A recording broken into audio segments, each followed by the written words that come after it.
Dr. Kelvin Ung obtained his MD from the University of London in the UK. He was certified in general internal medicine, clinical pharmacology, and stroke medicine before coming over to Canada, completing his stroke fellowship with McMaster University in 2014. His academic interests are centered on novel drugs and treatments for stroke patients across the spectrum of prevention, acute care, and brain recovery. He currently holds the Castor Grant for building a cohesive Central South Ontario regional stroke network research strategy, in addition to being the physician lead for stroke research at Hamilton Health Sciences. He was recently recognized for his contribution to Canadian stroke research with the Philip Teal Canadian Stroke Consortium Research Recruitment Award. Welcome, Dr. Ung. Thank you very much, Tina. Thank you for the kind introduction. So we are a nice cozy group, so I would encourage that I encourage people to bring up questions as they come up. I'm just going to go into the slideshow, so I won't be able to see the chats, and Tina has kindly agreed to monitor that. So thank you very much for the kind introduction. My talk today will be about management of intracerebral hemorrhage on the unit. It's a type of stroke that most physicians are uneasy about. And I hope after this talk, you'll provide some insight into how we approach this condition. Intracerebral hemorrhages have fallen behind a little bit in the therapeutic side compared to ischemic strokes, where there's been a huge growth of therapeutics. But nevertheless, it is still an important stroke subgroup. I have no conflicts of interest to declare for this topic. Please ask questions. I encourage it, and I will stop from in certain points in the slide to actually open up to questions if there are none presenting themselves. So these are the three topics I cover. I thought I would cover at least some of the acute ICH managements, in part because I think most hospitalists may sometimes be taking care of the patients with ICH within the first 24 hours. So I didn't want to separate that completely for management of for ICH management. I wanted to talk about hypertension management, but just going beyond the established guidelines, because I think this audience is very comfortable managing blood pressure, but maybe we should go a little bit beyond just the guidelines into current thoughts behind blood pressure management. And this third one is one I thought may be the most high value. A lot of our intracerebral hemorrhage patients may have an indication for antithrombotics, and these are the ones, as a stroke specialist here at Hamilton General, I get a lot of e-consults about, and also criticals when I'm on call covering the region, about what to do when someone has AFib, when they have a left ventricular thrombus, heart surgery. What do we do about their antithrombotics when they've just had a hemorrhage? Counterintuitive, but those are the tough cases that we sometimes grapple with quite not infrequently. So let's start with an introduction. So intracerebral hemorrhages are common, not as common as ischemic strokes, not as much therapeutics, but remain one of the main causes of disability, and actually is one of the main causes of death for the stroke subgroup. Intracerebral hemorrhages carry significant morbidity, but unlike ischemic strokes, it comes with very significant mortality as well. About 1 in 10 to 1 in 6 strokes here in Canada are hemorrhagic strokes, less than in less developed countries that don't have good primary care. One of the main reasons for the reason why we have less hemorrhagic strokes is, as stated before, we have very good primary care. People manage blood pressure very well, and intracerebral hemorrhages are very sensitive to blood pressure control. If you control blood pressure in patients, they are much less likely to have an ischemic stroke, a hemorrhagic stroke.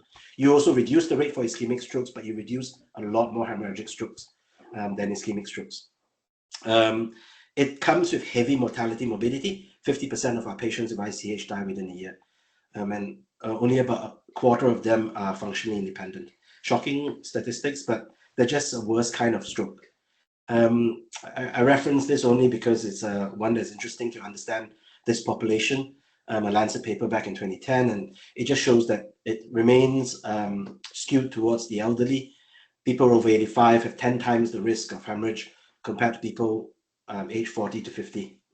So there is a skew, and certain ethnic groups are much more common. Asian population more than others, and also if those of us who manage large immigrant population that had poor primary care in their country of origin, it's significantly influenced by blood pressure control early in life.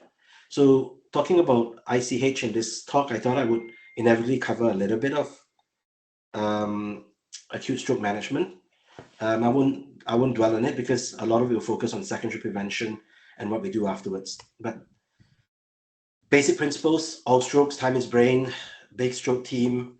We have a hub and spokes regional model. ICHs, as I mentioned, one that we do get quite a lot of questions about, in part because they are the ones where there's the most discomfort managing them secondary prevention wise. So how do we manage acute ICH? It's, even though there's less therapeutics and sometimes a sense of nihilism with ICH, should still be treated as a medical emergency, often because we can't know it's an ICH until we do all the necessary investigations in a timely fashion. So you treat them initially at the front door like every other stroke. They get a non-con CT, and in our center, we would also recommend a CT angiogram, even if you find an ICH afterwards. And the CT angiogram is useful to look for underlying aneurysm, AV malformation, excludes things like cerebrovenous sinus thrombosis, not the gold standard, but picks up most cerebrovenous sinus thrombosis, not all. And there's another reason why we recommend it up front. And I'll come to that later on because of the spot sign. When you see an ICH, you do an NIH like every stroke patient. And if they won't participate, the GCS is useful for identifying the very severely affected patients too. What are the principles of management of an ICH when you see it? I think one of the concepts is this one that we often talk about, cerebral blood flow, that most of us manage our cerebral blood flow across a wide range of mean arterial pressure, our systemic blood pressure. It's fairly independent across a wide range of systemic blood pressure. Unfortunately, when people have a stroke, they lose this autoregulation. And what essentially happens is that cerebral blood flow is very dependent on your systemic blood pressure. This is what an intracerebral hemorrhage looks like. And if you can see what I see, acute blood, when people come in as a cold stroke, is bright white when it's acute. It gets darker when it gets more chronic, usually over 5 to 7 days, and it starts to become very difficult to see after about 2 weeks. For those of you who can see this picture up here, you see this dark lesion around it. So there are two forms of injury. Primary injury is due to this bright white thing. There's blood that occupies a huge amount of space, rips and tears everything in its path as it expands. There is a secondary injury in the area of cytotoxic edema. Usually that dark ring you see there, that area is an area where the edema squeezes what is otherwise healthy brain tissue. There is some direct damage from the blood on it, but also because perfusion in that area is limited. And now with the absence of good autoregulation, that area can actually die of ischemia because of the edema, because there is impaired perfusion in that ring, the secondary issue. Most of our treatments are based around the obvious elephant in the room, the blood that we see. And it's around blood pressure control. The thought is that if you have blood leaking into an area, stop the blood leaking by lowering blood pressure. So we have these guidelines that most of us have seen.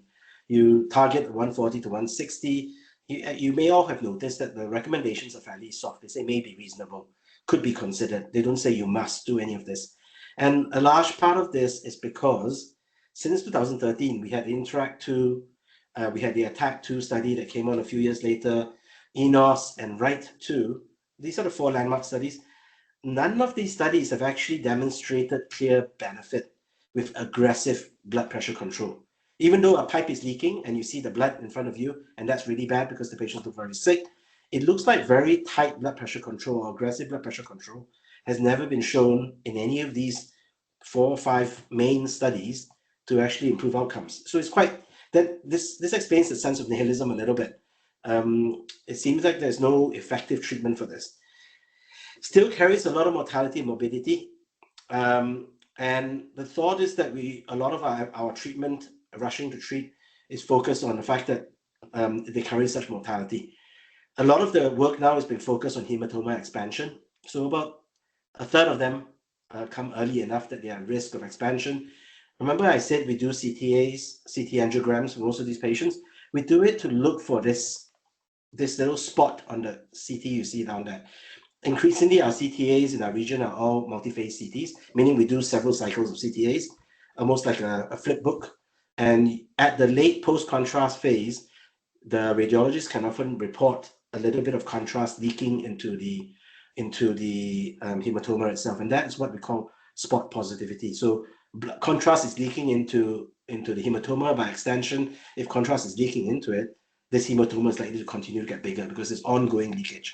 Most hematomas, they pop, they're formed, and they stop because they reach equilibrium because of the pressure. They stop expanding, but some of them do continue to expand, and those are the spot positives that you can only detect on a CT angiogram.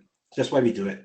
Helps us identify a high risk population that's at risk of hematoma expansion.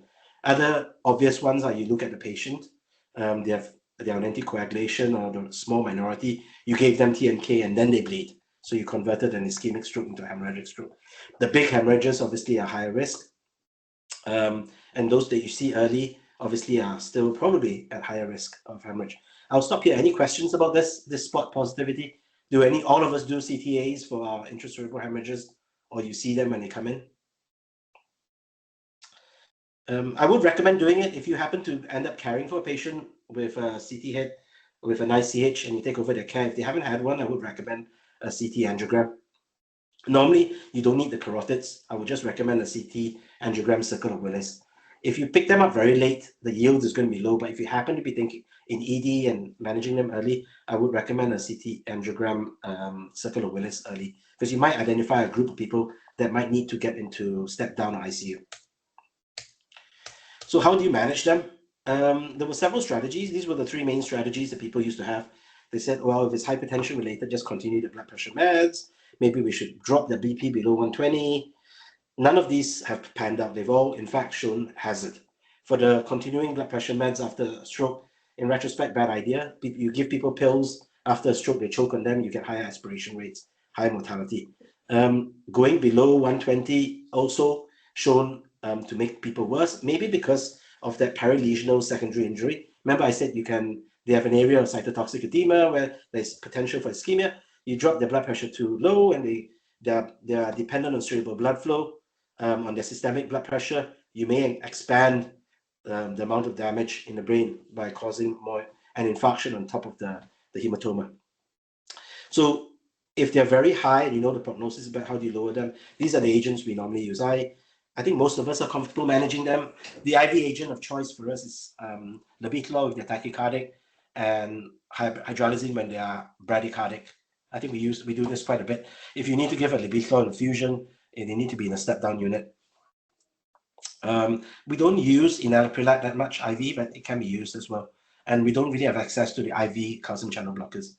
If you cannot get parenteral access, most of us will use a patch, a nitric oxide patch. I'm not sure if any of you have been in that situation. Roll of mannitol is almost never used by us, and it's usually the surgeons that will be recommending it because the data is really soft on it. It's used as an adjunct to further treatments. Any questions? Acute blood pressure management. Okay, we can come back to that later on. Hemostatic strategy, so you lower the blood pressure to reduce the expansion. If you're seeing them early enough and you happen to be holding on to a patient at high risk of expansion, there is some thought that you could probably do something to stop the bleeding other than blood pressure. So the one that has had the most promise, but even that is blunted, is with tranexamic acid. This is the TITCH2 study, a big RCT coordinated in the UK. It used tranexamic acid that you see here over 10 minutes as a bolus and then 1 gram over 8 hours. And the study showed a lot of promise initially because of the data from the trauma studies, CRASH 2 study, where it showed benefit with people with intracerebral traumatic injury. Unfortunately, in our stroke patients, while it demonstrated in a large population, it demonstrated reduction in hematoma expansion, there was no reduction in morbidity and mortality in the study, despite being a large study powered to show a difference. It did show no increased risk of thromboembolic events because tranexamic acid can be prothrombotic. So what was the aftermath of this? It's in our guidelines. It's not part of the guidelines because there was no clear clinical benefit. But for most of us here, we would consider it if we see hematoma expansion or in patients at high risk very early on, or we see a spot sign positivity because of the benefit of reduction in hematoma expansion. Hope that makes sense to most of us. Relatively easy to give and safe, 1 gram. If you're uncomfortable because it's not standard treatment, which it isn't, sometimes there is a discussion with the stroke team and we will suggest it. Warfarin, anticoagulation related hemorrhage is one where there's a high risk, and most of us, I think, are comfortable reversing it. PCC is the treatment. You do it because patients on warfarin have a 3-fold increase in mortality, 6-fold increase in expansion. So they are very high risk. By extension, from the warfarin data, people who have bleeds on dabigatran, rivaroxaban, apixaban, enoxaban, also very high risk. And up until recently, most of the treatment is centered for the 10A inhibitors on PCC. For dabigatran, the only thrombin receptor antagonist, we have an antidote. It's Praxbind, and you see down there idaruximab. No efficacy data, but we know pharmacologically very effective. The moment you give it IV, you reverse them straight away, and the reversal is almost permanent. So we give it. We had Anaxa I that used a DOAC-specific reversal agent and Dexnet alpha, but not widely available. And I don't think most of our regional hospitals have access to this. I'm not even sure if I have access to this in our hospital. If we do, it's very tightly held because the drug is difficult to get and it's very, very expensive. I think in excess of over $100,000. So it's highly selected. You almost always will involve thrombosis if you want to give an Dexnet alpha. Otherwise, it's PCC. Those of you who, unfortunately, statistics play out and you give TPA for an ischemic stroke, and they end up having a TNK related ICH. 2022, the Canadian best practice recommendations are updated. You give cryoprecipitate, fibrinogen, or tranexamic acid. All limited data, mostly eminent expert-based opinions from observation trials. And one thing that's helpful is that they do specifically specify that they don't recommend PCC anymore, platelet transfusion of factor 7. I think most of us have access to tranexamic acid and cryoprecipitate. Hope that's okay.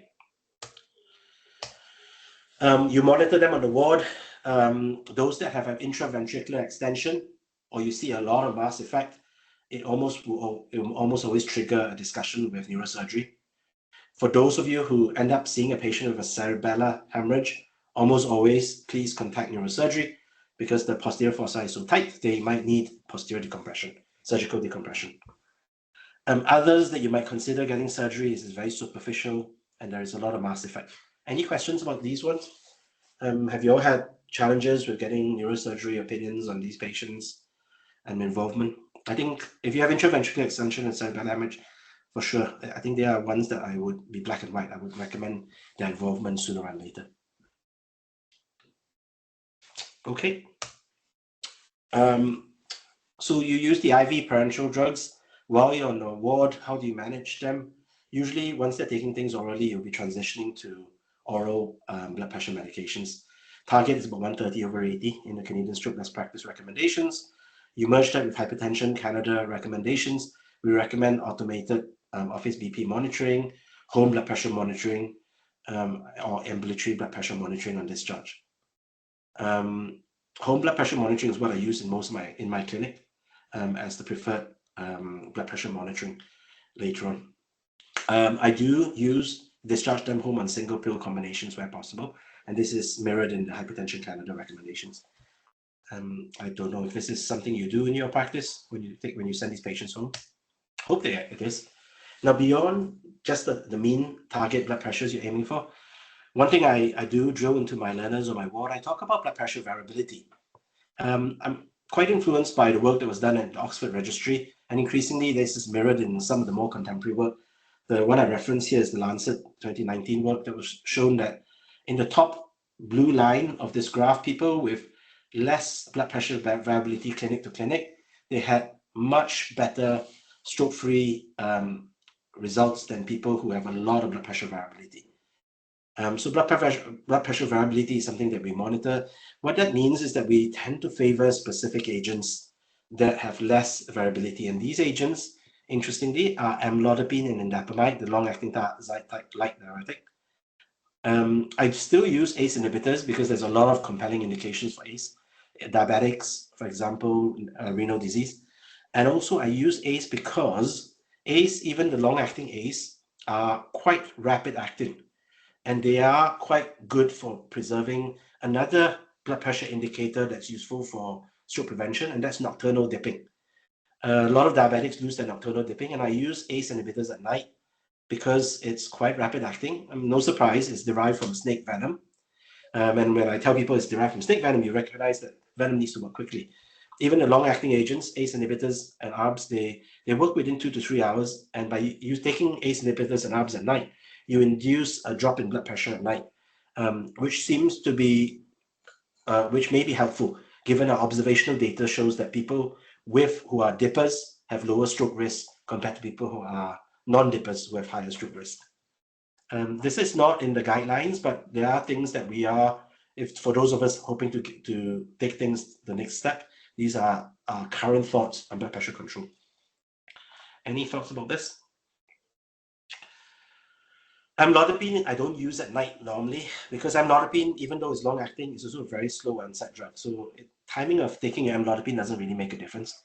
It's not like ACE and ARBs where they kick in within 2 to 3 hours. So that's one of the reasons. And indapamide, using it at night, you can guess.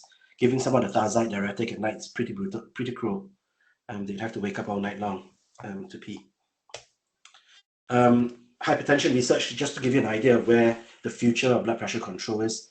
And I just touched on some of the things in this interesting table about blood pressure variability and using the appropriate way of measuring it. So using home blood pressure, automated blood pressure logs with your patient.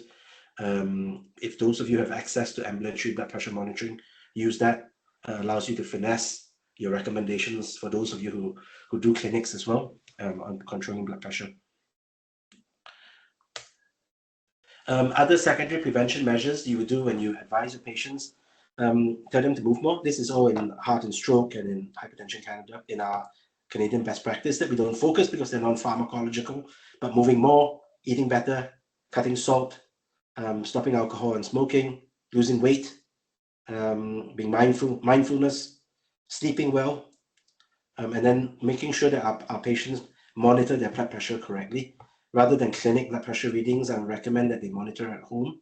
And then when you manage them later on, basing your therapeutic decisions on their home blood pressure monitoring, and always ensuring that you check compliance, knowing that half of the pills you prescribe are not taken long term. Any questions about these things? I think it's important to focus on this when you send your patients home, because it's not all just drugs, pills and potions. Interestingly, there is some recommendation to stay warm, which helps. Relevant given the snowstorm that we just had. Thinking outside the box, outside of blood pressure control for ICH patients, we just finished a study using colchicine for patients with ICH. This is built off the back of some of you who manage patients with coronary artery disease. The data from Colcott and Lodoco, where patients with stable coronary artery disease or heart failure, respectively, seem to have lower MACE outcomes, better cardiovascular outcomes, if you reduce systemic inflammation with a very old drug, as old as aspirin, using colchicine. Obviously, you can't use aspirin for reducing cardiovascular outcomes in someone that's just an intracerebral hemorrhage, but using an anti-inflammatory drug like colchicine, used in gout traditionally, may be helpful in improving cardiovascular outcomes. We finished this study recently specifically for ICH, and it's a pilot study. Depending on results, we might do a larger phase 3 study. Your patients may qualify for colchicine independently if they have a previous history of stable coronary artery disease or heart failure. Again, this is just thinking outside the box, because patients with ICH, intracerebral hemorrhage, are very high risk of heart attacks, cardiovascular outcomes. But now you've removed antiplatelets from their therapeutic arsenal. Sometimes you might think, oh, what else can I do? And colchicine may be worth doing it, and you already have evidence from Lodoco and Colcott, even though they are not specific ICH studies. Thinking outside the box. Again, it's something that I'm not sure if how much we use for prevention in your patients that you've managed inpatient. Any questions before I go to a case discussion? Okay, I will move on if there's no questions. So this case discussion, I strongly encourage it. This is meant to be my non-didactic part of my talk. I thought I'd focus on our patient, and then maybe that will trigger some discussion around how we manage this patient. So 72-year-old man, pretty standard, agitated vomiting with focal deficits, dilated pupils, so clearly a big sympathetic drive going on here. Very tachycardic, known AFib on the bigatron, very hypertensive when he comes in. I mean, this is an ICH talk. You can guess how this is going. What's characteristic about this presentation? I think things that are there is that there is positive symptomology. So it's true, people with intracerebral hemorrhages have more headaches. They're usually nauseous and vomiting. They tend to have higher blood pressures, and of course, they have a reason for bleeding. They are on anticoagulation. But in reality, can you just make a judgment call based on the clinical presentation? This is an intracerebral hemorrhage and non-ischemic? Not really. I think you still need to do a CT scan of the head. And typically, they're coming as an acute stroke like this. Most of us would just automatically do a CT head and CTA. It's a medical emergency because you can't tell what it is until you do the imaging. This is what it looks like. We described it. Acute blood is bright white. They all have this secondary dark ring, cytotoxic edema, when because of compression from the hematoma, that brain tissue dies, damage from the blood itself, which is toxic, also causes the surrounding area to die. You see mass effect. This is clearly a high risk one because it's so large, because it's got mass effect, superficial lobar hemorrhage. You do a CTA, we talked about it, useful to do. This spot positivity implies this patient is high risk. And we talked about the fact that it's high risk, so what do we do? High blood pressure is clearly bad, high mortality. High blood pressure is bad also because higher risk of hematoma expansion. Patient is big hemorrhage, also a high risk factor, and also because it's spot positive, high risk. So it ticks every box of a patient that's at high risk. What will most of us do? I think most of us will be very keen on lowering that blood pressure acutely. So most of us will try to bring it down. If you called me about this patient, I'd say drop it down to about 140. If you called me, I'd say give him some tranexamic acid. Because the patient is on the bigatron, I would say give him a Praxbind, because if you have it, because it will reverse the bigatron. So we consider hemostatic referral. I think this is pretty black and white. Most of us would do that. If this guy was diabetic and he had high blood sugars, I would say start a sliding scale on him. Now, people have asked me whether or not tight glycemic control has been proven to improve outcomes. It hasn't. Poor glycemic control has been proven to be associated with bad outcomes, but like blood pressure, controlling it has never been proven to improve outcomes. So it's likely a bit of a double-edged sword, something that we don't have good evidence either way. But practically speaking, most of us would start a scale. We would allow them to stay in the low teens and high single digits. We would almost certainly not have them tightly, intensively controlled below 7 as a target, because the problem with tight control is that they might have hypoglycemia, and in a vulnerable brain, there is that concern that you might instigate and worsen damage. And maybe the explanation why in all the tight control studies for stroke, they've shown actually poorer outcomes rather than good outcomes, even though high blood sugars are associated with poor outcomes. I hope that makes sense. I've explained it well. So like blood pressure is one of those things where you take a pragmatic approach and just try to normalize it and keep them within a reasonable range, but not being too aggressive. Those patients who are high risk, based on the criteria we talked about, large volume, spot positive, intraventricular hemorrhage, they probably should go to a step-down unit, and you might want to involve surgery. What's the standard workup? We almost always do 12-lead ECGs. ICH, higher, worse outcomes, you might some ECG changes. Almost a lot of them will have a troponin elevation.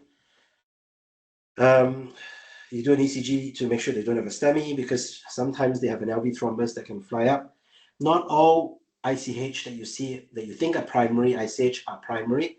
Very difficult to know for sure. Some of them could be embolic from a cardiac emboli. An interesting thought, because embolic strokes notoriously can convert into hemorrhage. So sometimes all you see is the blood, but you forget that maybe you first started out as an embolic So be aware the limitation of your CAT scan. You might see the ICH, but it may not always be a primary ICH. It could have been an embolic. It doesn't really change your management because there is blood there. What other imaging would you do? A TTE is what I would normally do in these patients because you might find an embolic source, but also because being aware that sometimes the younger ICH, you might need to think about endocarditis, particularly IV drug users with Staph aureus endocarditis. What other imaging do we do routinely for hemorrhagic strokes? CT head, I think that's easy. Most of us will do a CT head in 48 hours. Even if they are low risk of expansion, we just want to see if it's gotten worse, if it's changed. If they get worse clinically, we repeat the CAT scan as well, so we don't wait for time. MRIs, you'd think that MRIs were mostly for ischemic strokes when you don't see the infarct. We do MRIs for certain patients. The ones I routinely do it for are those with large lobar hemorrhage or ICH, intracerebral hemorrhage, when they are not really hypertensive. Something that you might see in notes more and more, you read more and more about is this presence of cerebral amyloid angiopathy. These patients have a lot of white matter disease, and then they get certain things that you see on the imaging. This dark rim you see where the arrow is, and that's known as superficial siderosis, meaning that they've had asymptomatic subarachnoid hemorrhage at some point in the past, and you get blood-stained surface of the brain. And you see that only on MRI, not on CAT scans. And that is a quite strong indicator of this underlying small vessel arteriopathy. So you see white matter disease on MRI, and it might point you to cerebral amyloid angiopathy. Now you see this chevron down here, and those chevrons are pointing towards microbleeds. These are little spots that you see on the susceptibility weighted imaging or the gradient recall echo sequence of the MRI. And again, it shows blood stains in a spot in the brain that are small. They don't know they have had a hemorrhage. In these cases, these are chronic, tiny microhemorrhages in the brain. What your patient may tell you if you ask them, or the family may tell you, is that they've had a year's history of progressive cognitive decline, getting worse, problems with speech from time to time. So be aware that this is not always hypertension related. This is due to an increasingly commonly identified disease of small blood vessels that become fragile, and they can pop and bleed even when the blood pressure is well controlled, associated with dementia. Any questions? Cerebral amyloid angiopathy. I hope I've sold you on the value of the MRI with these patients. Dr. Ong, we do have a question. Sure. What is the recommendation for use of antiplatelet agents in patients with CAA but no hemorrhage yet? Good questions. So current recommendations, and I work closely with Ashkan, who's our local expert, having trained in Boston, where they do a lot of the CAA work. If you find CAA by itself with no clinical hemorrhage, so just radiological, I would mirror covert strokes that you see. Those of you who've been in the business long enough, you do CAT scans sometimes for other reasons, or MRIs for other reasons, and the MRI and CAT scan shows a stroke, and the patient says, I've never had a stroke. So currently, the recommendations are consistent with these covert strokes as well, ischemic ones. If you see microbleeds or all these or possible CAA, if they have a reason to be on aspirin already for secondary prevention, in the absence of a clinical intracerebral hemorrhage, do not change management because it's purely a radiological finding, just like covert ischemic strokes, purely radiological. Don't change your treatment plan. Treat them like you would for the clinical thing. So your imaging does not overstep your clinical treatment plan. Does that answer your question? If you have a symptomatic intracerebral hemorrhage, then you change therapeutics based on your symptomatic, and I'll come to that later on. So if you have an ICH and you are on aspirin for stable coronary artery disease, I would probably think about stopping it, depending on the type of patient. And the type of patient will be people with CAA because they are very high risk of, if they've had a lobar hemorrhage with CAA, they're very high risk of recurrence, over 10 to 15%. And I would challenge if they have stable CAD, the benefit of heart attack prevention may not exceed stable CAA hemorrhage risk. Does that answer the question from the audience? Yes, there was the feedback that said, got it. CAA, look at Boston criteria. This is a modified Boston criteria. It's quite easy to find, and it talks about lobar ICH, convexal subarachnoid, and posterior predominant microhemorrhages that you see in the picture in the graphic here. So we manage these patients on the ward, and this patient is managed well, early mobilization like all your stroke patients. You might monitor for BP variability.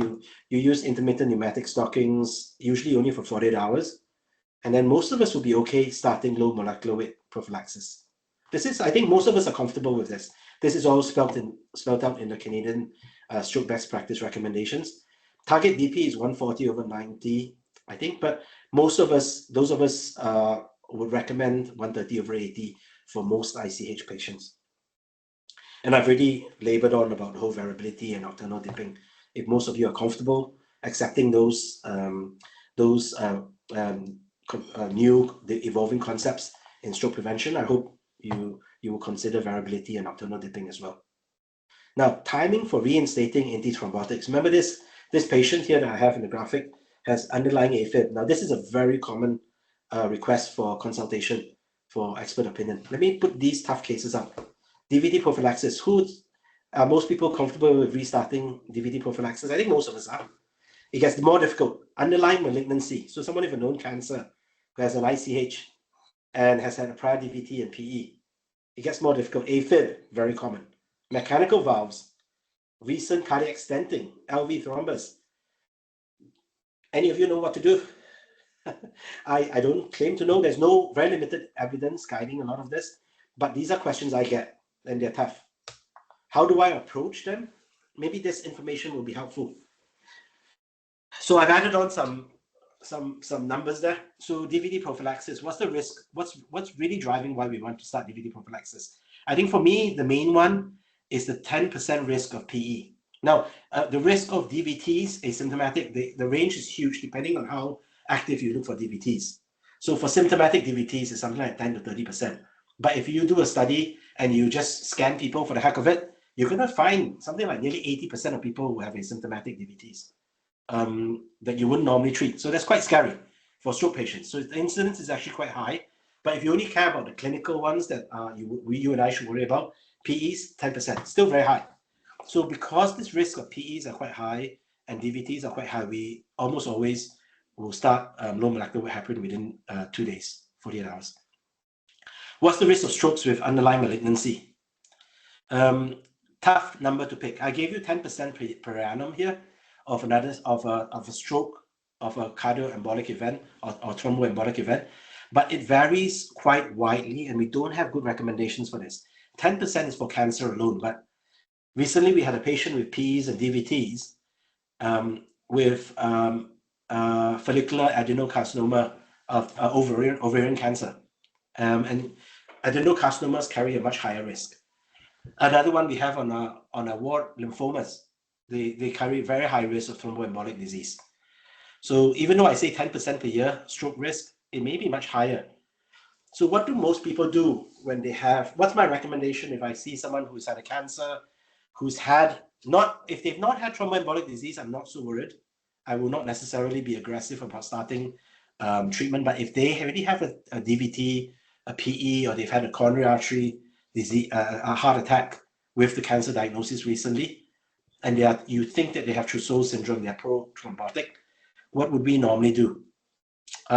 If they are reaching 30% risk, and that those people with adenocarcinomas, and they really had an event, most of us would normally rescan this patient in about a week or so, and then while we don't have problems with them starting 5,000 of fragment daily for prophylaxis, if you really want to manage the thromboembolic disease, we will introduce graded introduction going from 5,000 once daily to 5,000 BID, and then to weight adjusted therapeutic fragment.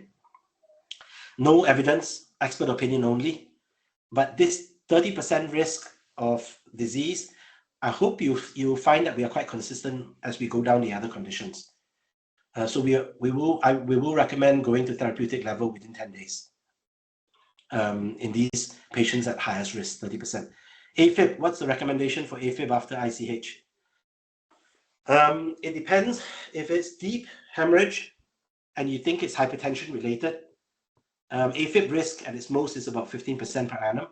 Most of us would say if you can control the blood pressure, rescan them in about a week, 10 days time, and then maybe start them on anticoagulation then, if you can control the blood pressure.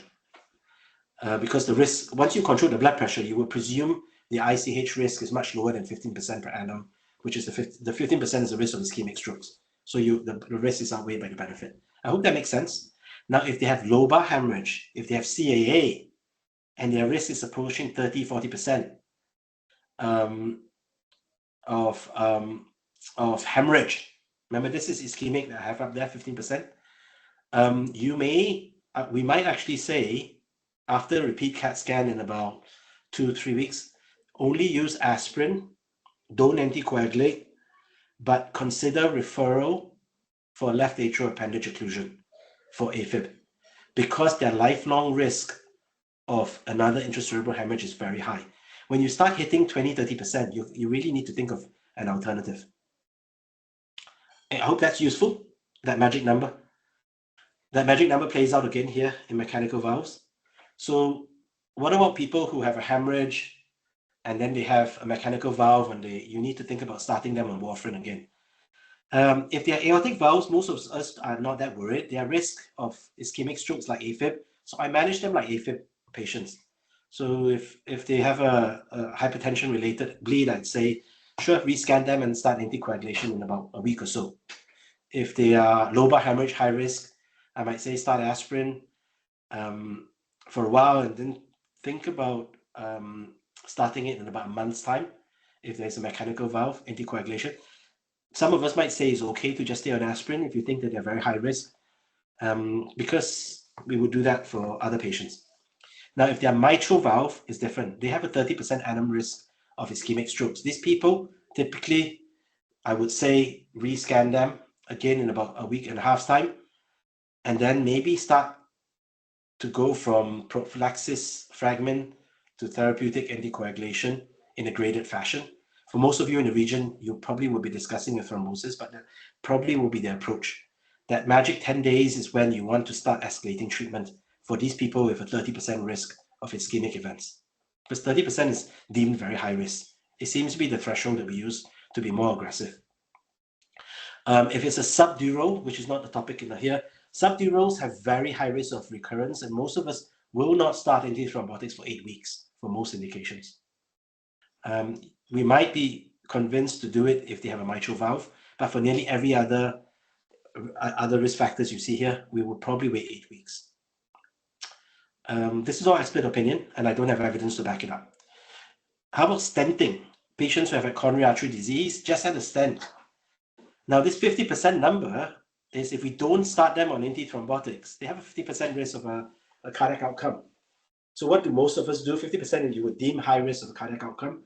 Most of us would say after the ICH, if it's hypertension related, maybe we rescan them in a week and consider starting at least single antiplatelets.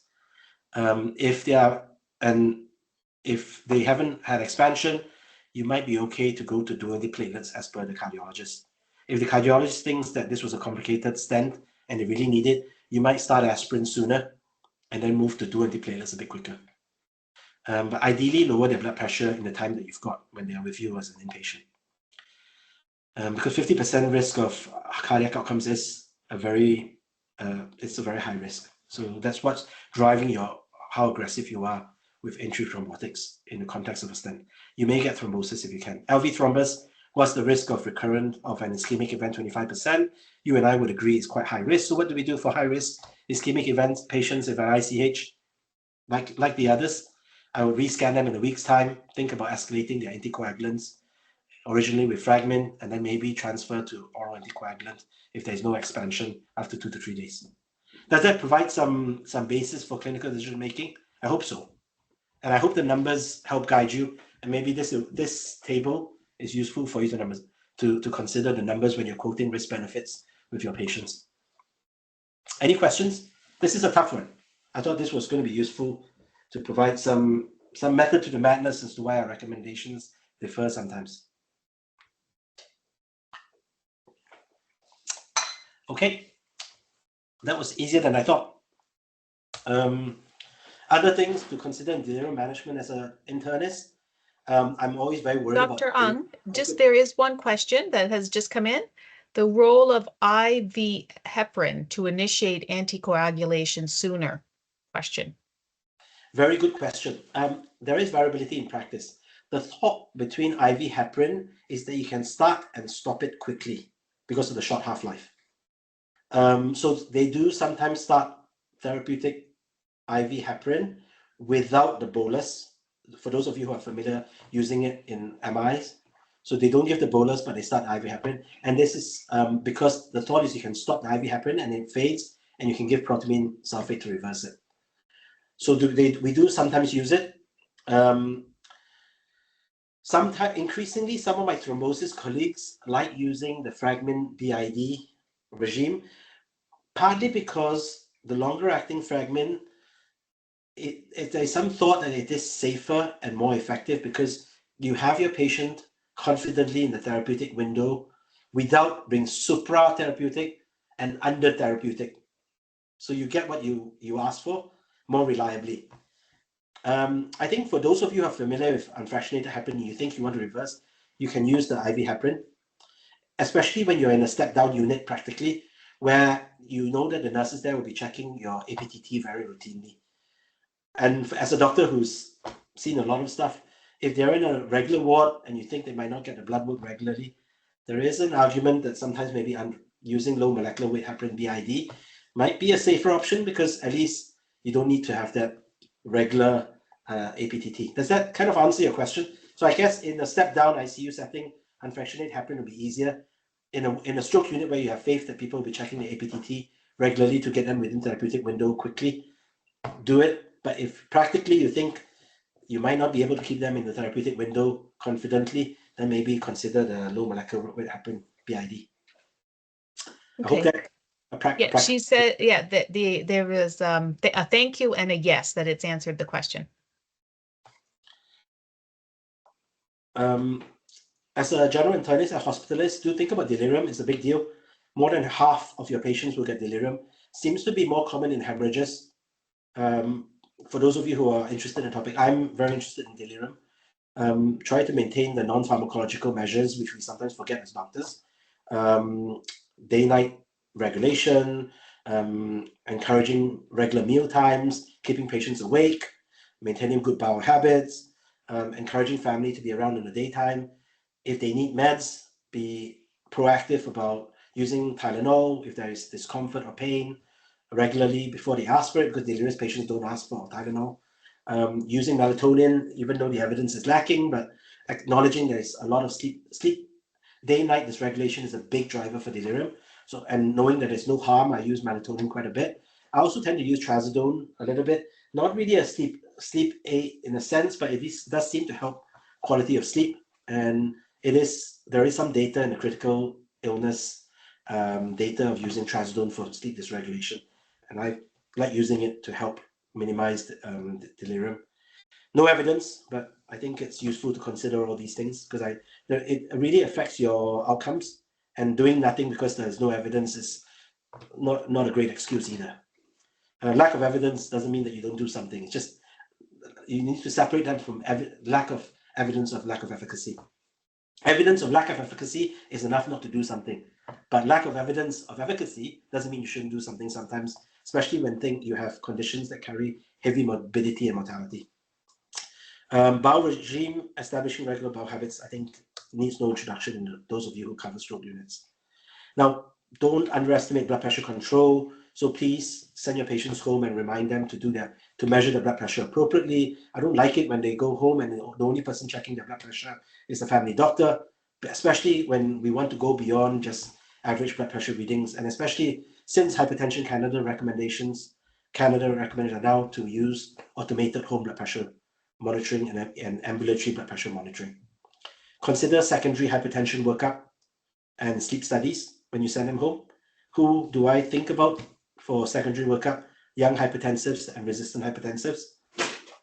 I do see quite a lot of them in my clinic, and we do need to think about that. So I think with maybe 9 minutes to spare, I did a lot of talking. This was quite didactic for a talk that I was hoping would be more Q&A. But I'd open this up to questions right now. Yes, feel free to raise your hand and you can unmute. You can add questions in the chat. I'm curious, are people comfortable with the use of what I just said about blood pressure variability and nocturnal dipping? Is that a concept that people practice quite a lot? My residents who come through the stroke unit with me is something I do go on quite a bit. I'm British trained, and the doctors in Oxford were very proactive about this, and it was a major concept even 10 years ago, and it's gathering momentum now. Do you think it's being practiced here in Canada or in your own practice?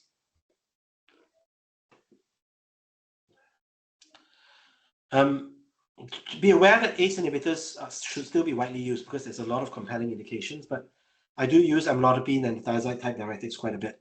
And I do use the ACE inhibitors, don't get me wrong, I do use them. I use them because of the nocturnal dipping. Sounds like I'm speaking to the converted. Most of you do have drunk the Kool-Aid with variability and nocturnal dipping. Please reach out to us on e-consults if you have questions about these things. I do quite a bit of e-consults, and it's something that I often will talk about when people try to finesse blood pressure control. As it comes up because a lot of your patients with ICH have a prior history of hypertension. So this allows you to do a little bit more than just what was being done in primary care previously. I hope that resonates with you.